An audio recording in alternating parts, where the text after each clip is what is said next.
Man, what are we gonna call this thing? Big ass dino bird. No. Pterodactyl. No.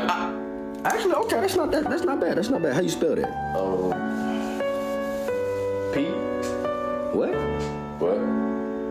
You said P. I know it's silent. I didn't just put that in there because I secretly don't know how to spell, but come up with words. Wait a minute. Are you the guy that came up with the words baloney, colonium, pneumonia? Guard! Guard!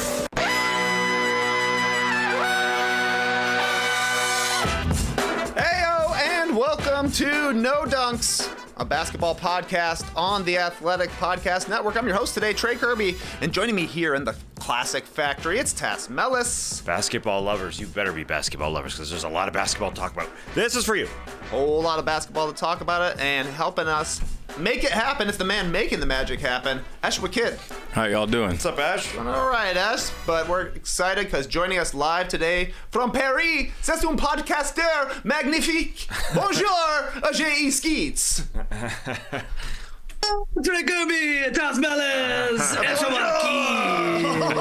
Eshua Lifon. How's it going? Les Skeets. First things first, is that Betty Boop behind you? What is that? No, that is a really weird, pillow, I guess, doll pillow that came with this room. Can I give you a quick tour of my hotel room here in Paris? Because, Yo. guys, it's like I'm living on a cruise ship, okay? There's the bed. Okay. And then I'm going to turn around. There's the weird pillow. And that's it. And that right there with the cool lights is my shower. This is it, guys. Here. Yeah, you've heard of this. wall-to-wall carpeting. I think you have a wall-to-wall bed there, it looks like, Skeets. Michelle Petit. Yeah. Very petite. Yeah. Now, you may notice I can change the color of the crapper and the shower. Okay. So that part's fun. Green means go? I was going to ask you guys, what color would you prefer to poo in, you know? Are you a red poo, purple poo, blue poo? Are you a green poo? I don't think I would want to go in about there if it's red, would be my main concern. Oh, okay, yeah. A little too for spooky sure. Get that for checked me. out. Blue Poo. I think that was a sponsor for us once upon a time, right? Blue Poo? Promo code No Dumps. But Skeets, I didn't actually know that we were going to get a poop report, but thank you. What's going on with this Jan Mahinmi stuff I'm seeing on our social media? Okay, so JB, a fan of the show, he's been listening for a long time. He works with Hennessy, who's a partner of the NBA. They were doing some pickup run last night, and he invited me out, and so I showed up, not really knowing what to expect. It was going to be in the arena where they're playing, game one of this Paris series here. So that was cool. I wanted to go see the arena, and I show up.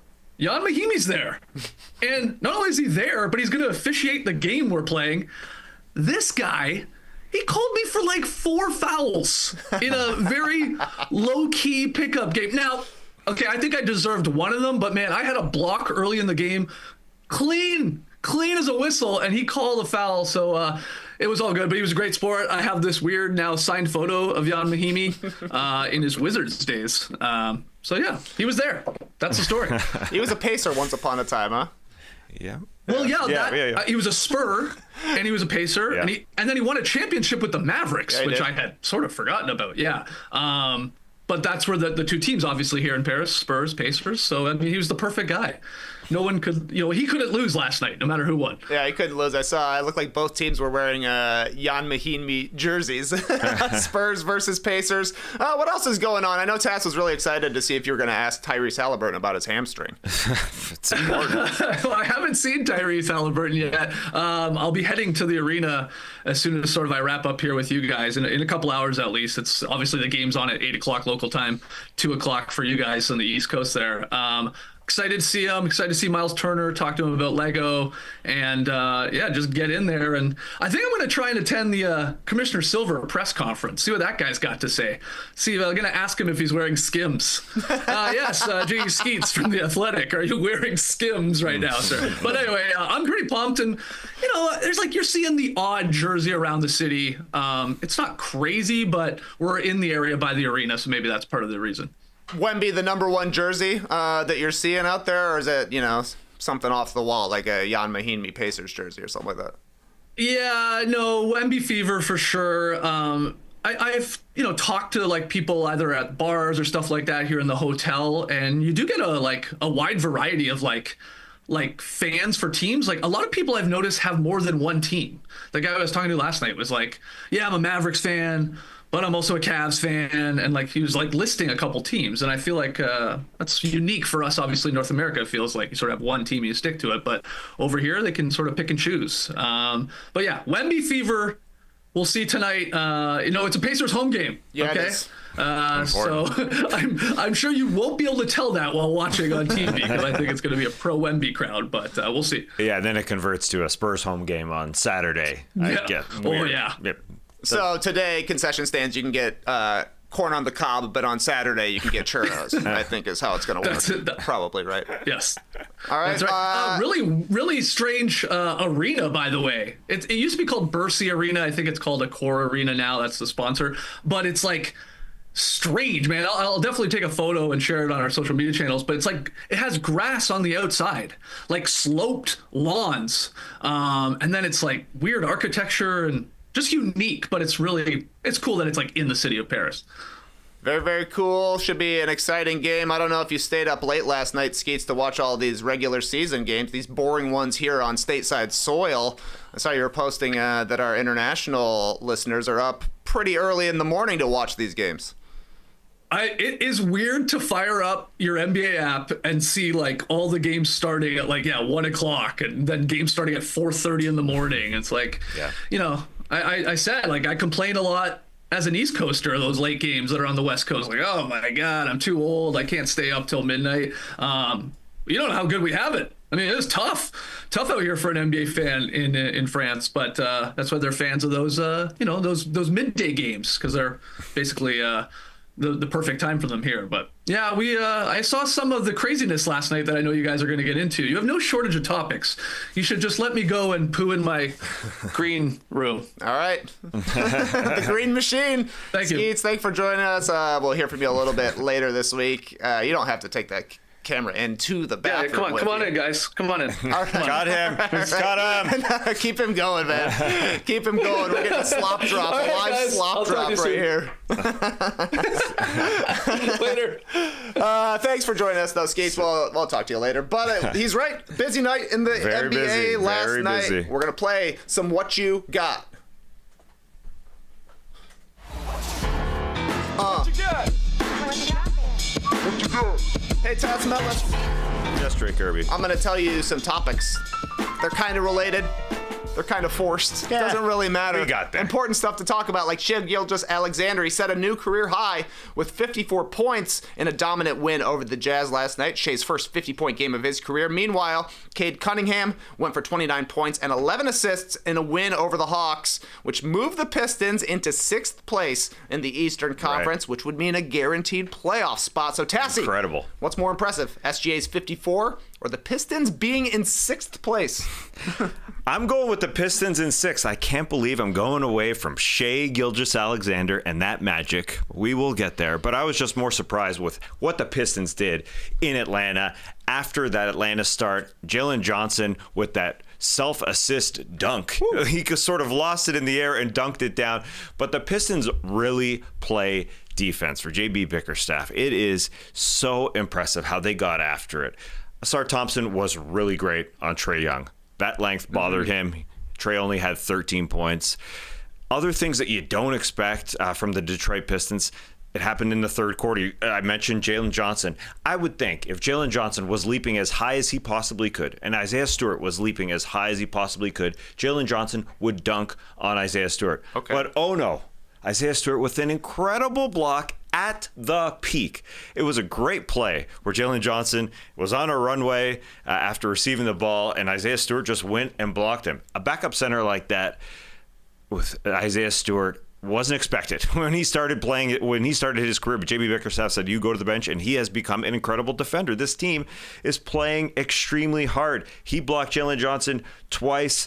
Listen to his line. Isaiah Stewart had 2 points, 12 rebounds, 3 assists, and 3 blocks in 19 minutes off the bench. Okay. Asar Thompson was awesome. He had 3 steals himself and a block himself.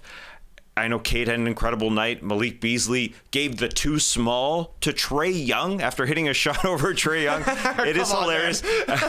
Come on. He is smaller than him. True. And it's On funny. a three-pointer, though? Yeah, it was a long shot. That's pretty funny. It was pretty funny. More of a hand-down, man-down scenario, I think. Yeah, it was hilarious. I think he decided it midway while he was doing the celebration. To celebrate, yeah. He loves to celebrate. Oh, yeah. I think he needed to decide: am I shimmying? Am I putting the hand down? Either way, the Pistons are in sixth. It's absolutely incredible, and the way they took down the Hawks in Atlanta with such a complete defensive performance. Of course, everybody would talk about Cade and his inevitable All-Star appearance this year, but guys like Asar Thompson, drafted fifth. The Pistons can't draft five at all. Jaden Ivey, who isn't even playing with them right now, drafted fifth. They can't draft five. They are coming together in an incredible way for JB Bickerstaff.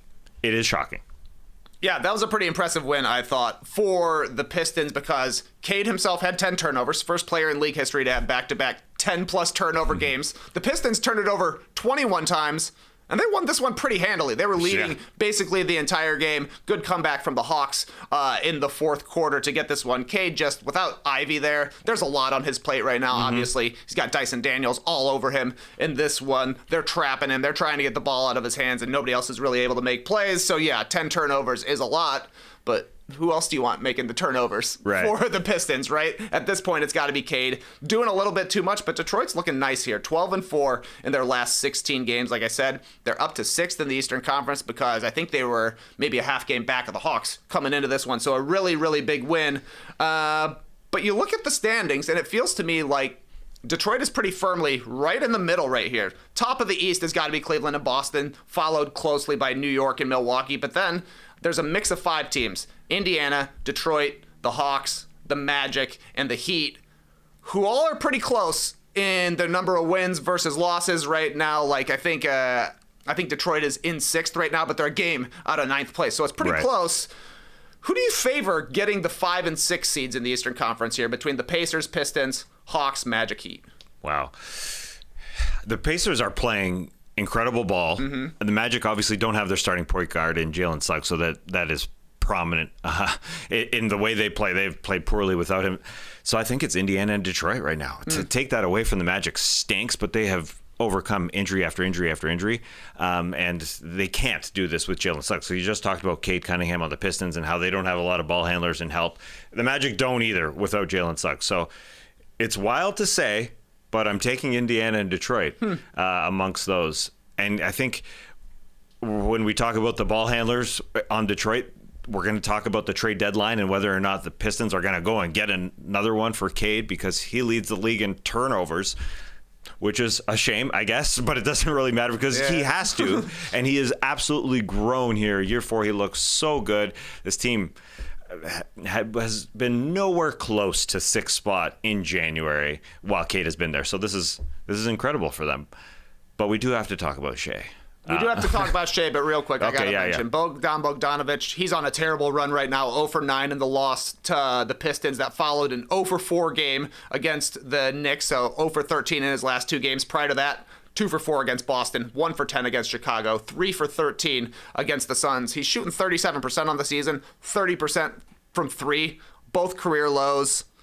It would be good if Bogdanovic was any good for the Hawks because they've got a pretty deep team. They do. And, if we were picking who's getting the 5th and 6th seeds in the middle of December, everybody's picking the Hawks as one. They had their great run in December. The Magic had their great run early in the season, right after Paolo went down, but before Franz and even a little bit after Franz. So I kind of think Orlando's probably the best team if they're ever healthy. We'll see if that actually happens. Miami, we don't know what's going to happen, but the Hawks have had a nice season so far, despite not getting much from Bogdanovic. He's definitely been superseded by DeAndre Hunter there. But Shai Gilgeous-Alexander, man, 54 points last night. Bogdan might be injured. That's the talk in Atlanta circles, and it is interesting. They are deep. Onyeka Okongwu is moved into the center spot at the starting spot. They've lost 2 games with him starting at center, although he's been awesome. And then so they've decided, Clint Capella, you're going to the bench, which is an interesting move. It doesn't bode all that well for DeAndre Hunter on the bench, I don't think. Although it's just the chemistry isn't there with Clint Capella and DeAndre Hunter. There is something there to be watched to move Onyeka into the starting lineup at this point. But on to Shai. On to Shai, 54 points, 17 of 35 from the field, 17 of 18 at the free throw line, as many makes at the line as there were from the scoring regions. 8 rebounds, 5 assists, 3 steals, 2 blocks. Like I said, it's his first 50-point game of his career. And man, this is just an awesome MVP race we got going right here, because Shai's scoring numbers are ticking up like crazy. Obviously, he's got this 54-point game. He's been playing very well outside of that. Jokic is putting up a triple-double in 3 quarters every single night he goes out there. This was awesome from Shai. Obviously, the Jazz aren't a good defensive team. I felt bad for their defenders. They just kept switching big white guys onto Shai, whether it be Kessler or Markkanen or Filipowski, and those guys just can't stop quick enough. Shai would get them going. He would dribble a couple of times. He would stop. Easy mid-range jumper. He hit 7 mid-rangers in this one. So if you're one of those people who thinks there's too many threes, go ahead and watch Shai Gilgeous-Alexander. He'll take a lot of mid-rangers. Sometimes it makes me think he's the new Paul Pierce, and I get sad, but what a comparison. I'm just telling you, Paul Pierce and Shai Gilgeous-Alexander, their games are a little more similar than I think anybody would like to admit. He likes to live at the elbows. He likes to grift for free throws. I love what he said after the game. I felt like I could have had a lot more, and I know that's going to sound very spoiled. We're spoiled right now watching this guy and watching Jokic. What do you think about Shai's night? Shai needs to be pushed more by the NBA. It's time. We talked about it yesterday. We got this question that we were asked, who's the most exciting player in the NBA? A lot of selections by the questioner, whether it's Steph, whether it's Ja, who had a freaking block of an alley-oop pass last night that no one's talking about. Ja creates great highlights. He isn't even pushed enough, I think, because of him being in a small market, injured last year. Shai, it's time. It's quite often that a guy needs to win something before he's pushed, and he's only reached the second round as a number 1 guy, so it hasn't quite happened. But as a non-European guy that's starting to evolve, I know he's Canadian, which is not American, and maybe it's the 51st state or whatever, but this guy just needs to be thrown in front of people's faces. And they flexed both OKC Cleveland games in January, so they tried to push him, and I think it's happening. But this guy who was runner-up in MVP last year, he just doesn't get enough time. Paul Pierce probably got more in his day. I mean, that's just a stretch. The Boston media mafia kept him in the spotlight for sure. Yes. OKC is a much smaller market, and it doesn't have the history of the Boston Celtics. But it's time, baby. I say that because I'm confident enough that this OKC team is going to go deep in the playoffs.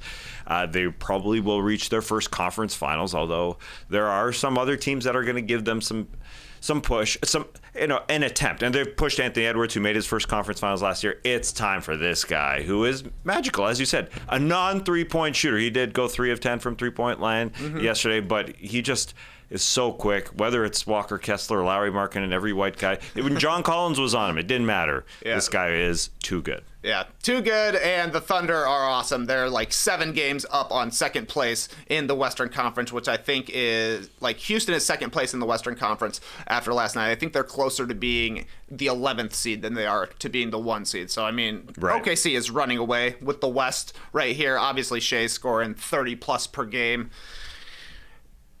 It would be a lock for MVP if Jokic wasn't doing what he's doing right now. But it is a 2-horse race, and they're both doing something excellent every single night. It was a wild Wednesday, though, in the association. It was. Had some crazy endings. Down 2 with 2 seconds left. Darius Garland missed 2 free throws of his 3 after being flagrantly fouled on a 3-point attempt by Tari Eason, giving the Rockets a win that they almost threw away. Later on in LA, the Clippers erased a 7-point deficit in the final minute of regulation before the Celtics prevailed in overtime, where they almost threw it away in OT as well. Tass, what was the crazier ending, the Rockets or the Celtics? What you got? The Rockets and Celtics, Rockets and Cavs, I got to start there because Darius Garland's a good free throw shooter. Yeah. He came into this game at 90%, missing only 14 free throws the entire season. Then in this one, he misses 5 in total, and those 2 clutch ones right at the end. He dropped from 90% all the way down to 87%. But the Cavs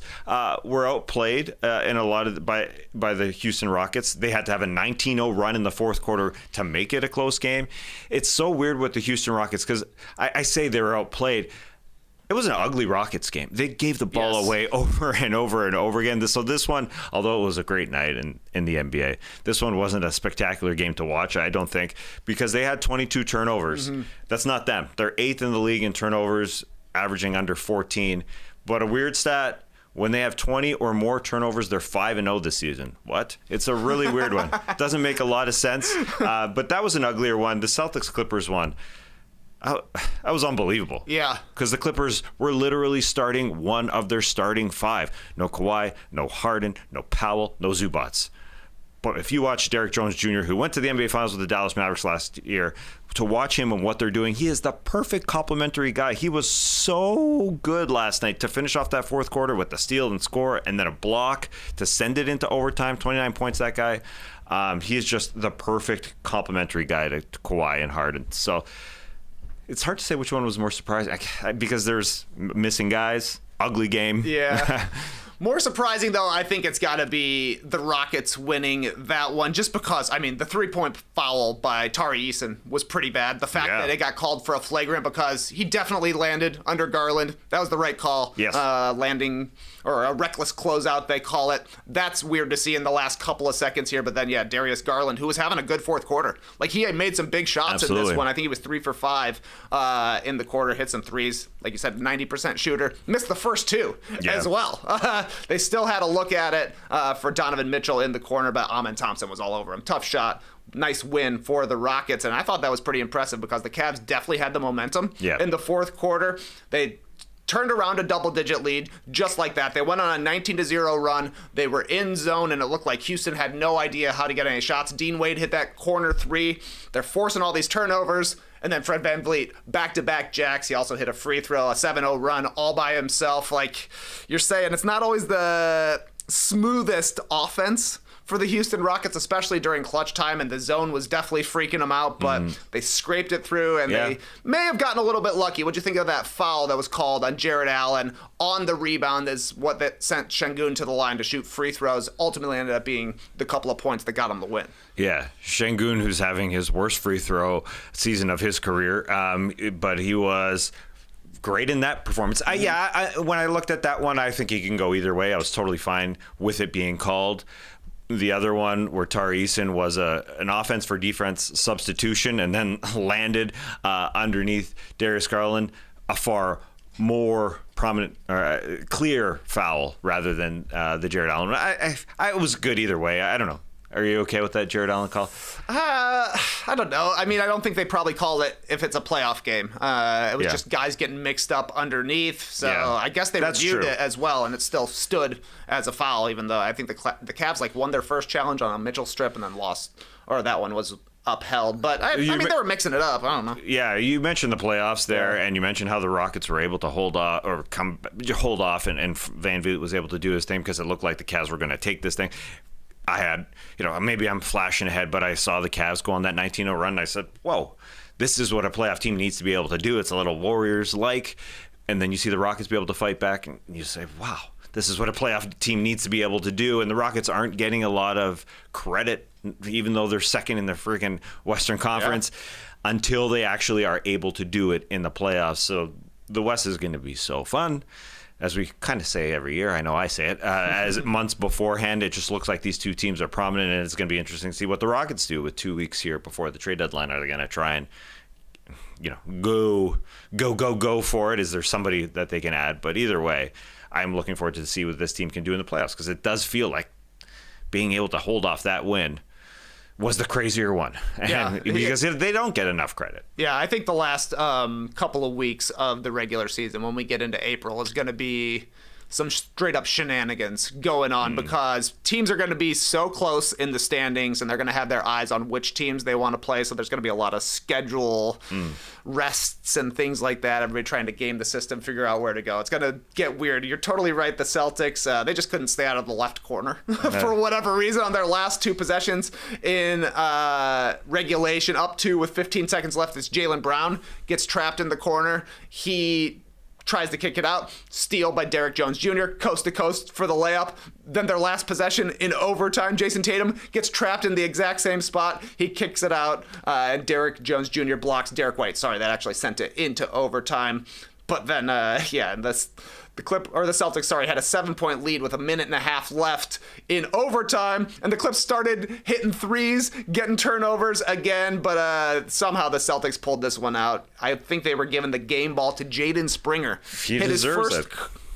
First three-pointer of the season with 3 minutes left, put the Celtics up 4. Hit his second three-pointer of the season in overtime, put the Celtics up 5 with 34 seconds. He had a lot of great energy, activity on the defensive end as well. Yeah, Jaden Springer. I think we can get Esh to chime in here. Did you expect Jaden Springer to have his first 2 threes of the season? And what you just mentioned about the steals, I think that was the big thing. Third quarter, he comes on, I think it was 4 minutes left in that third quarter, and changed the game defensively. Definitely. 3 steals in those 4 minutes. Pretty crazy. I don't even know who Jaden Springer is. As a Celtics fan, I've never seen him before. I don't think I've seen him on 2K. Yeah. So yeah, his first threes of the season, and he was acquired at a trade deadline just to have another guy on the bench, and he can come through. This is sort of what Jaylen Brown was saying before the season. We're going to have these games in the middle of the season. Sam Hauser's going to get his thing. He's going to go up. Payne Pritchard's going to go off. He didn't say Jaden Springer. I guess he was surprised, too, that this happened. Yeah, nobody saw that one coming, but yeah, he had an awesome game, and yeah, you mentioned it. Everybody resting for the Clippers. I think they got 4 games in 5 nights, so they sat a whole bunch of their starters. My last question about this game was, what did you think of the Clippers' wood grain court? Oh, great call. I liked it. It was cool. Yeah. Who would have said that about the Clippers? That anything's cool. Yeah, wood grain court. It was like a different grain for the lane versus the outside parts. Yeah. And some cool floral thing at half court as well. I thought they looked great, especially with they almost got the robin's egg blue jerseys as well going on. Oh, yeah. They look good. Yeah, they're fantastic jerseys. I had to look at that floor and examine it and try to understand what the heck they're doing. But yes, it's a different grain, a lot of different woods out there. Wood's good. A couple more games. The Timberwolves have played the most clutch games in the league this season. Had another one last night, outlasting the Mavericks for a win in Dallas. And out west, the Kings came back from 17 down at halftime to beat the Warriors. Tass, what was the better win? Timberwolves or the Kings? What you got? Wow. I'm going to go with the Timberwolves because I did not expect what happened in the fourth quarter to happen. They've got DiVincenzo out, so they're playing basically 7.5 guys. Dillingham just playing some minutes here as he's taking the role of DiVincenzo. But to see a fourth quarter where Anthony Edwards had a mere 3 points, but to see all those other guys, what I thought was their best game of the season. Jaden McDaniels was just damn good. 10 fourth quarter points. He did things that you expect Jaden McDaniels to do, 4 steals and 3 blocks.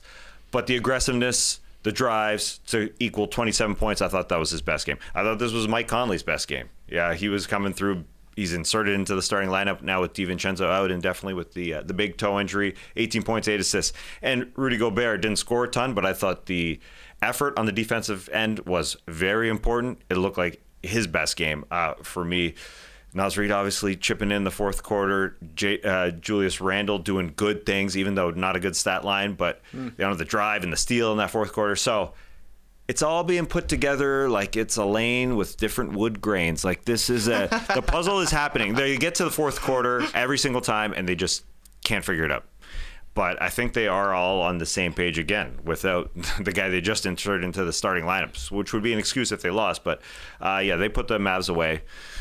Even though the Mavs kept fighting. Man, they keep fighting. That team is, despite their injuries, they fight hard. Mavs kept fighting. Obviously, no Luka, though Kyrie did play. He had a great game, 36-30 for P.J. Washington, and it did feel a little bit like an escape here for the Timberwolves, the way they were playing. I thought McDaniels, like you said, was great. His activity was awesome. Conley was exactly what they needed. 8 assists, 0 turnovers, and 4 threes. Just looked like the steady guy that we saw previously for the Timberwolves, maybe before this season. So to get that from him with DiVincenzo out was big. I also thought it was pretty impressive. The Timberwolves blew a double-digit lead in this one. Kyrie Irving hit that pull-up 3 from the logo. It looked like all of the momentum was tilting towards Dallas, but on the next possession, Ant gets off the ball, swing for a McDaniels 3 from the corner. That was huge. Then Ant misses a 3. Conley dives in for an offensive rebound. They find Randall in the post. He dishes it to Ant for a layup. So they're getting good contributions from their role players, but basically only 7 guys played for Minnesota in this one. I think Dillingham got like 8 minutes,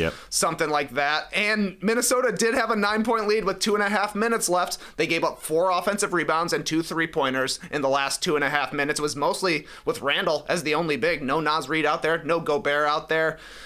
They got to win, though. 29 clutch games. Minnesota is now 13-16. I didn't think it was the smoothest execution, but they got enough plays from everybody. So a nice win there. As for... Yeah, and it was a 4-point win. Kyrie hit that 3 that didn't really matter with the last second. I don't know why I'm making an excuse for the Timberwolves and make it more prominent, but yeah, Kyrie was just phenomenal. Really, he was just firing away. As for the Warriors and the Kings, the Warriors had a 12-point lead with 3 minutes left in the third quarter of this one. Quarter ended an 18-6 run for Sacramento. It was a lot of DeMar DeRozan. He had 32 in the game, 19 in the third quarter. And the Kings forced 8 turnovers off the Warriors in the third. They were just selling out on guarding Steph Curry. Curry finished with 14 points on just 6 of 11 shooting. He was 1 for 5 with 3 turnovers in the second half. The Warriors had a 4-point lead with 4 minutes left in this game. They didn't score until there was 40 seconds left. That included 3 missed layups, and that's kind of been a hallmark of the Warriors. Teams just do everything they can to get the ball out of Steph Curry's hands, and then they say, okay, we'll take our chances with you trying to finish inside, and the Warriors have been the worst layup finishing team this season, and they never get to the free throw line as well. So I think definitely a disappointing win, or a disappointing loss for the Warriors, because they just did not play very well in the second half at all. Meanwhile, Sacramento 10-2 with Doug Christie as their coach. 26 points, 18 rebounds for Domantas Sabonis in this one. He's making an all-star case, I think, especially if they're going to be stacking up wins here. So nice win for the Kings, getting performances from DeRozan and Domantas. Yeah, Domantas Sabonis continues to just put up numbers. They're now 7th in the Western Conference, so they are moving up. You mentioned that tight number of teams in the Eastern Conference. It's extremely tight in the West too. So tight down there. It's going to be teams just jumping over each other in the play-in tournament. And the Sacramento Kings are going to be one of them. I can't help but see Doug Christie and think defense because of the way he played for my Toronto Raptors freaking 20 years ago. And I don't know what he said to his team at half, but they're down 17, and they come out in that third quarter. They got into the zone, and defense Doug convinced his team to play ridiculously hard. They were playing so hard, they forced the Warriors to have 8 turnovers. It was over and over and over again, and that was a big difference in that third quarter. They got 13 points off those turnovers, and that's why they were able to go into the fourth tied up, along with DeRozan's perfect third quarter, both from the floor and the free throw line. And it was at home. It's in Sacramento, but it obviously gets more and more abysmal each and every game this Golden State Warriors play, as they now sit outside of the play-in tournament. We got 2 weeks till the trade deadline for them. It ain't going to be pretty, especially with all their injuries. That's the important part with them. We're not seeing their entire team, but I just don't see them making a major deal here to be able to deal with all these Western Conference teams. I mean, it is so freaking tough, and they're in a tough position to make it. They are definitely in a tough position to make it. And some tough news coming out of Dallas. Derek Lively expected to miss 2 to 3 months after he suffered a stress fracture in his right ankle. Big loss for the Mavericks, though they actually look pretty decent inside. I think they outscored Minnesota in points in the paint, 66-58, something ridiculous like that against a big team. But what do you think Dallas needs to do here? Like you said, we've got 2 weeks to the trade deadline. As of today, Daniel Gafford was in trade rumors. I assume he's out of trade rumors now that Derek Lively is done. But what do you think Dallas's move should be here? I don't think they can make one, really. I don't think they have much to offer. They probably hope that they're getting some great contributions from Omax, Olivier Maxence Prosper, as he participated yesterday, because if Gafford isn't around, Kleba is their only other center with Dwight Powell injured, and Kleba, you can't play him too many minutes, so they just got to hope. Obviously, if Luka comes back, that helps. That's huge. But I think this team at best is a play-in tournament team, and Mavs fans may say, well, that's perfect. It's perfect that there's 10 spots out there. We won 3 series on the road last year and went to the NBA Finals. We can do it, but I think it's pretty different with Derek Lively, who's going to be out probably until the end of the regular season. Yeah. Although their team announcement was in 4 weeks we're going to reevaluate.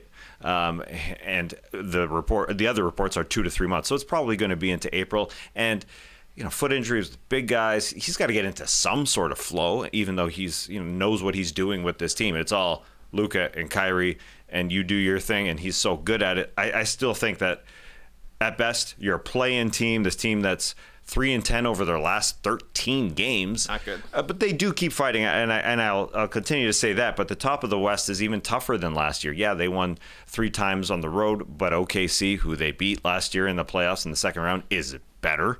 I'm just trying to look forward with this team, because it looks like the Mavericks could be an NBA Finals team if they're all healthy. But now, with Luka coming back late here in February-ish, to start February, hopefully, and then this injury to Derek Lively with all these teams and the tough schedule they have, I think it's going to be a very different start of the playoffs for this team. Yeah, they could definitely be coming via the play-in tournament, but I do feel like Dallas is built for the playoffs. They're not going to play a ton of guys, and they all were basically together last season, Klay Thompson accepted. So as long as they can get their 3 starters healthy, I mean, Luka's out right now. Kyrie's been battling back problems for, the last month and a half of the season, and then Lively down right now. Only a game and a half out of the 6th seed. Yeah. Obviously, that's going to be the goal for a lot of Western Conference teams, is to get in the top 6, because otherwise the play-in tournament is going to be tough. In other news, last night the Suns crushed the Nets. Day'Ron Sharpe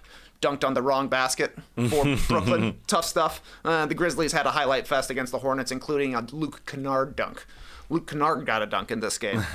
Not really sure where to put this one out, Tass, but the Heat are suspending Jimmy Butler for the next 2 games after Jimmy missed the team's flight to Milwaukee. Jimmy obviously suspended for 7 games, came back, played 3 games, then tripled down on his trade request. What's going on here?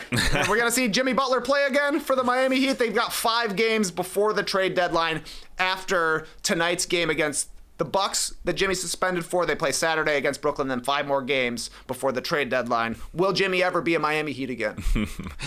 I think they will put him out there just to play him, I suppose. But I say that and I take it back. I think he will be traded before this end of suspension. This is amazing that we're 30 minutes into the show and we're talking about the Miami Heat suspending Jimmy Butler because they just suspended him because he doesn't really want to play with the team.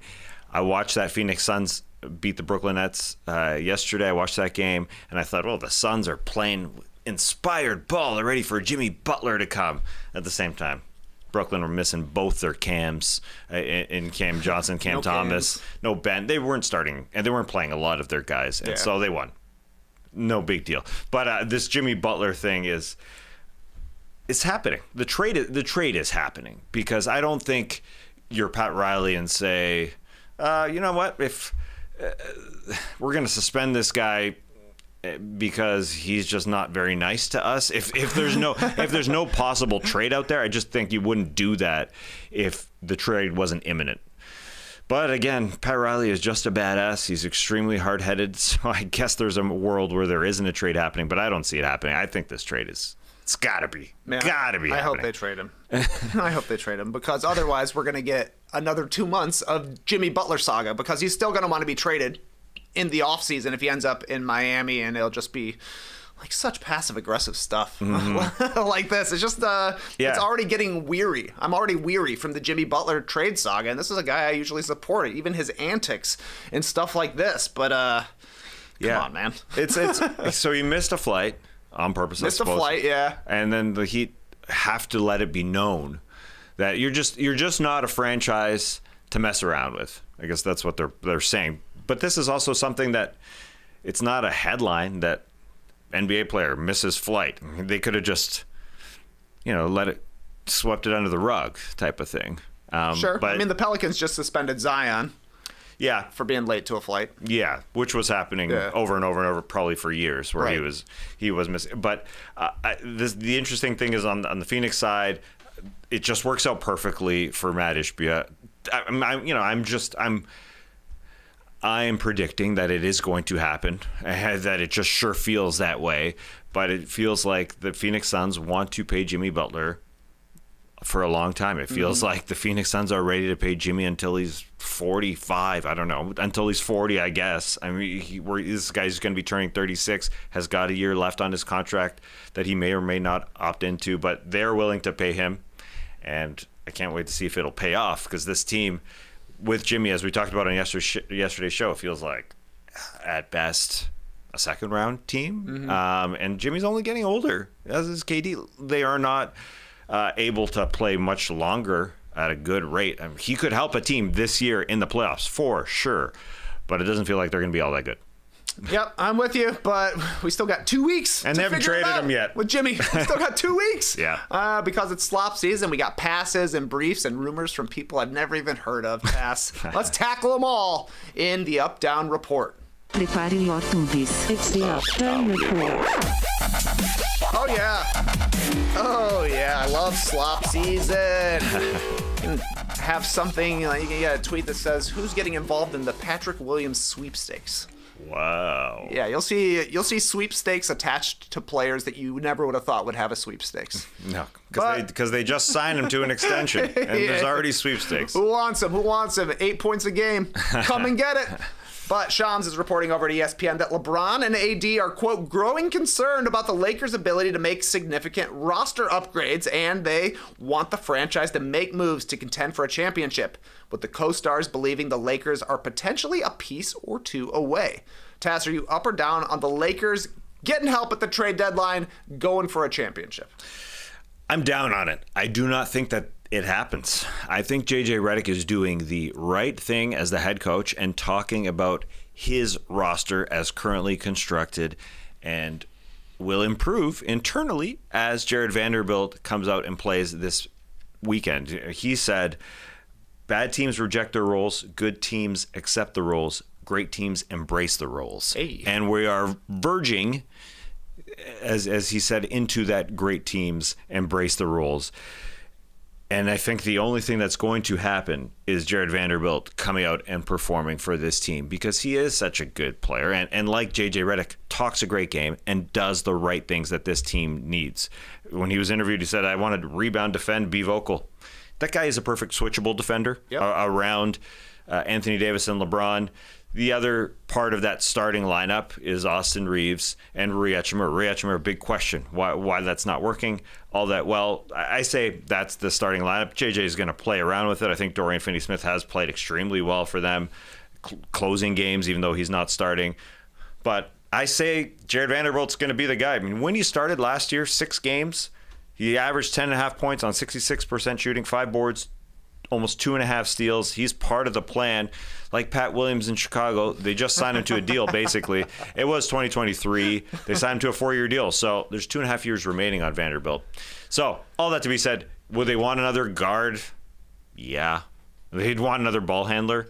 But do they have enough to get a ball handler? That's my question. Maybe. Really? Maybe. They've got 2 tradable first-round picks. They've got their 2029 pick and 2031. Then they've got their 2 second-round picks as well. I think both theirs and the Clippers in this 2025 draft. So, you know, those are probably going to be in the 40s or 50s or something like that. Apparently, they are open to using these picks to go and get somebody, but it's like if you wanted Zach LaVine, you could have had him at any point in the summer or last year's trade deadline, so maybe they're just not interested. I do think Vanderbilt will help, but just like Pat Williams, he can't score, one-way player, and the Lakers need guys who can play on both ends of the court. I think they needed another big guy, so Valanciunas. You could probably get Valanciunas for a second-round pick, if we're being honest, and they should look at, like Jovan Buha has been reporting, they should look at Lonzo Ball from the Bulls. Lonzo's still a really good player. He's kind of got a big contract, $20 million. Might be tough for them to match now that D'Lo's not around. I guess it'd probably be Hachimura involved. But Lonzo handles the ball, shoots threes, and he's a great defensive playmaker. Obviously has Lakers connections, LA connections as well. So that's a guy that I think that they should be interested in. Yeah. But they made no trades last year. Rob Pelinka was saying you can't buy a house that's not for sale. They made no trades in 2022 when they were kind of out of it and it didn't look like it. So the question is, do the Lakers actually have a chance to make a run here? Because there's a quote from a high-ranking team official in this piece that says, Boston, OKC, and Cleveland are who they are. They're the best 3 teams in the league. But this is wide open. Do you agree? Does this feel wide open even in the Western Conference for the LA Lakers? I mean, to some degree, yes. I do feel it's wide open's no. I mean, it's somewhat open. OKC has never won before as the prominent team, and then there's a fall off after that. We haven't seen the Timberwolves anywhere close to what they were last year. Dallas is banged up.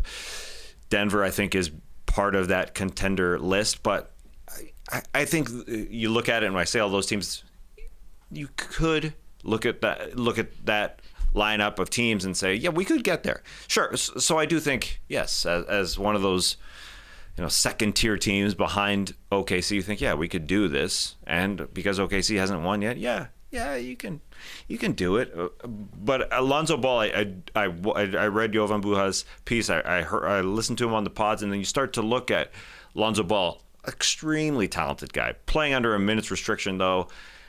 And it would be cool for him to go back to LA where he first started that thing. And Magic said, "You're gonna be here. We're gonna hang up your jersey." That was cool. It would be awesome to see that again. At the same time, you mentioned that Rob Pelinka hasn't made the trades in 2 of the last 3 years, and it feels like, would you be willing? It feels like they would not be willing to say, "Hey, Lonzo, we're going for it, man," because it doesn't feel like that. His body's not allowing them to do that. You know what I mean? So he can play Gabe Vincent's minutes in a heartbeat. He could play Gabe's. Yeah, he could. Sorry, no offense. He's better. He's better than Gabe Vincent right now. But the Lakers aren't close to a championship. That's why they're not going to trade first-round picks, because they know they're not actually close. They have won one playoff game against the Denver Nuggets in the past 2 years. The Nuggets are a little bit down this year, but they're still the second best team probably in the Western Conference. I don't think it's wide open in the Western Conference. I think that maybe if the Lakers get lucky, they could make it to a conference finals if they get good matchups. Yeah. But that's about it. Well, yeah, Lonzo Ball ain't changing it anyways. As solid as he's been, he's not taking them there. But I do think we don't know who's making the NBA Finals from the Western Conference. I mean, I mentioned those teams. I could see Denver doing it. You could see OKC doing it. I don't think Minnesota's dead yet. And then there's some other teams. So it's, wide open. I don't know. What's wide open mean? Like 10 spots? I think at best the Lakers could be the 4th best team in the conference. Like playoff-wise, I would take the Thunder, the Nuggets, and a healthy Mavs. I would take them over LA right away. Yeah. Not even a thought, really. Yeah. So the Mavs kind of opens it up a little bit because it doesn't seem like they're going to be anywhere close to healthy. But I definitely would pick those other teams, and I'd throw the Wolves in there just because they have been there-ish together. So it'll be fun. Shams also reports that My Sweet Bulls have been getting calls on Zach LaVine and Nikola Vucevic. The Warriors particularly interested in Big Vucci, baby. Tass, are you up or down? Please be up on the Bulls trading Zach LaVine and or Nikola Vucevic. I'm up on Vuce being traded. It sure seems like Vuce is the one that would be dealt. But are the Warriors willing to do it? It seemed like they were a few weeks ago when they were healthy and Draymond and Kuminga were there. It felt like Vuce could come in and be their starting center. And it would be very workable for him to be there and play basically first and third quarter minutes, and Draymond Green to close games at center, because that is what their best lineup is. It would be Steph and Schroeder at the guard spot, Kuminga and Wiggins at the forward spot, and Draymond Green. And so Vuce would be a nice filler. There's some faith in Trace Jackson Davis, but I don't think that's preventing them from going to get Vuce. I think what's preventing them from going to get Vuce is that Kuminga ain't healthy. Things are falling apart a little bit, and so I'm not sure Mike Dunleavy is willing to give up much for this team that doesn't seem like it's going anywhere right now. But I don't know. Vuce is the more tradable dude. Yeah, I'm sideways on this one because I think Vuce will get traded. I think it will be probably to the Warriors.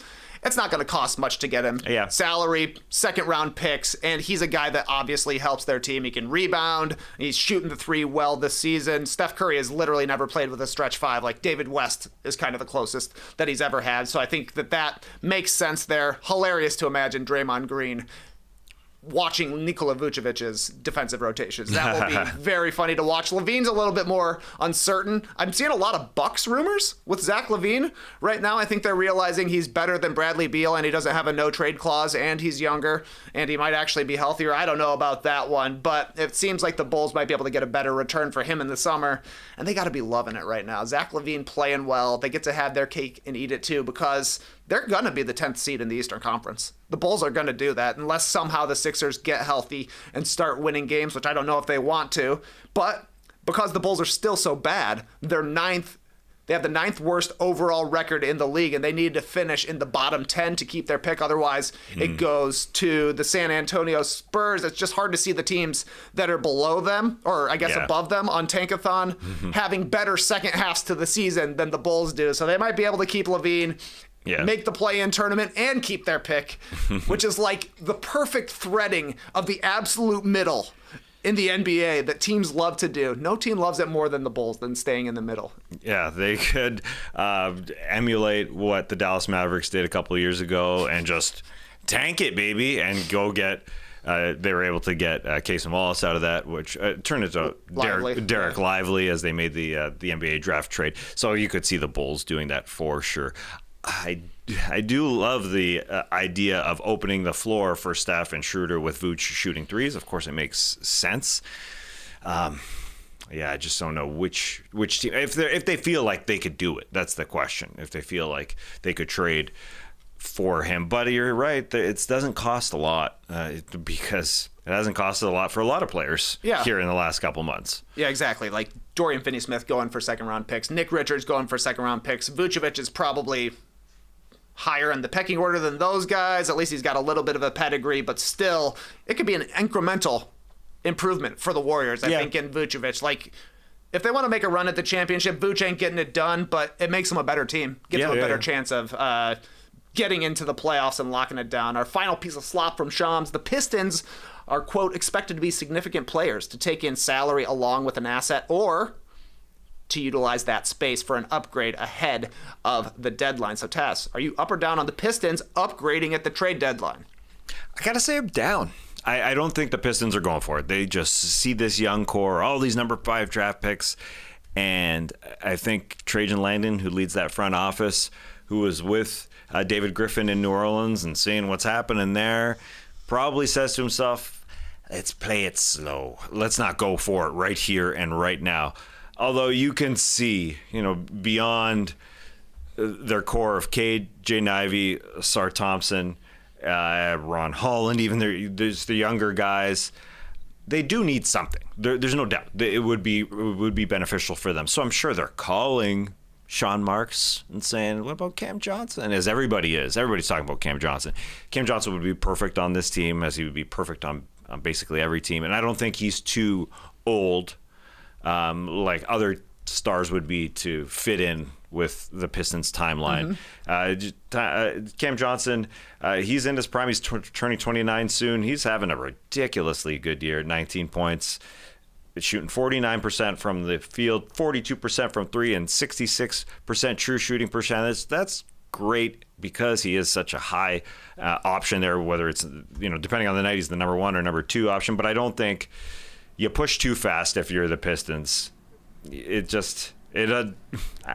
I don't know what Cam Johnson will get from other teams, but it's probably more than what the Pistons should offer, even though they have their entire cupboard of picks, like every single season. They could take one of those picks, sure, and Tim Hardaway, sure. I think that's acceptable. Draft or trade one of your draft picks plus Tim Hardaway. I put it into Sport Tac to see if it worked. It works fine, but I do think Sean Marks is waiting for more than a pick and a decent player. The rumors are that he wants 2 draft picks and a good young player.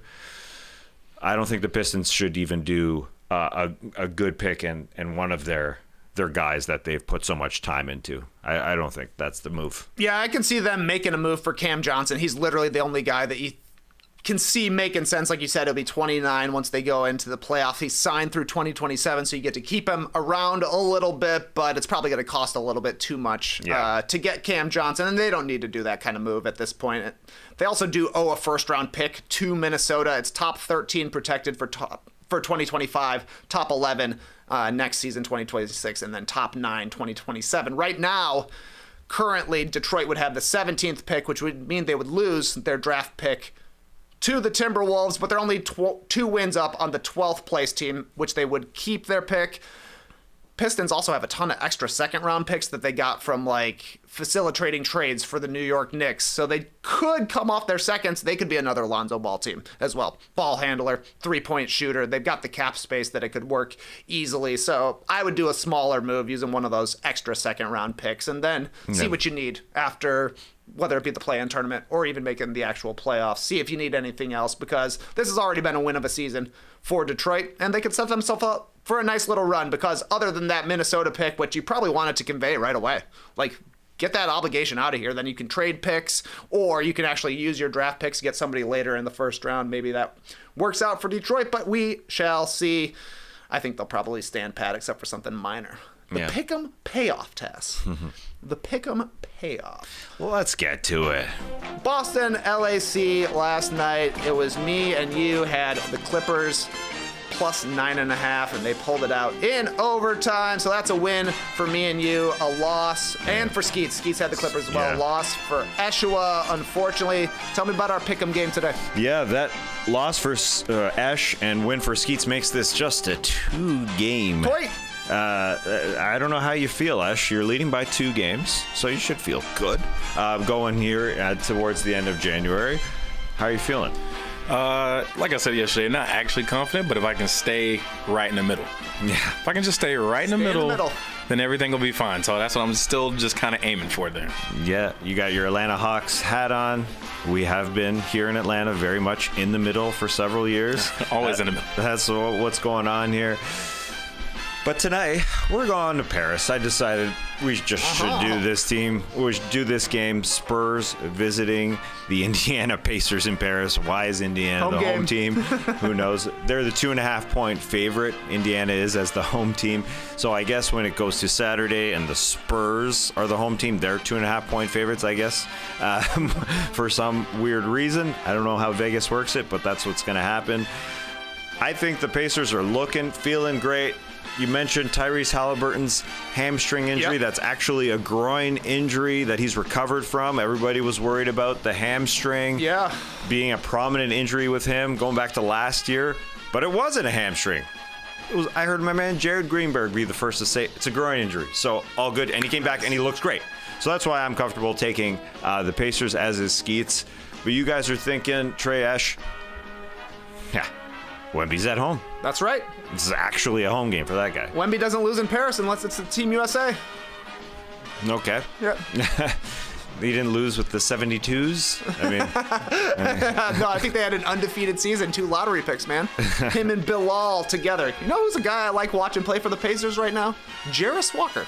Yeah. He's doing good right now. He is really good. Yeah, should be entertaining, though. Spurs Pacers, 2 p.m. Eastern on NBA TV. J.E. Skeets and J.D. Doyle. Jason Doyle in attendance for that one. I can't wait to hear their report, and then we'll hear from them later on this week after they play that second game. We're back tomorrow. Got a new episode of The Drop with some special guests in town. Should be pretty fun. Can't wait for that. That one. Got to talk to JD as well about the video he just edited. Put on the Instagrams of Skeets playing ball. Yes. I didn't know, number one, Skeets had that French vocab. I wonder how much he prepared, but he probably just had a lot of, like, the term that he said, I just got pancaked, then he converted it to I just got creped. That was nice. Very good, very good. But JD, also very good, he put an accent circonflexe, the triangle sort of hat on the on the E of crepe. I mean, how do you do that? How do you do? Well, yeah, it's the option. You gotta press bang, the option bang. button. Anyways, that's pretty cool. Pretty cool. That is pretty cool. It's on social media if you want to go see it. It's on social media. Go check it out at No Dunks Inc. everywhere, Clipper Bro. You heard it here first. Have a great time. Turn up. Love you guys. Awesome. I'm looking forward to our guests coming in. Going to do a podcast with them. But first, I'm going to take a nap because I think they're at the ATL airport and it's taking a long time. So I'm going to take a little Jan Mahimi first and get out of here. Oh, boy. Sorry about that. Embrace the day.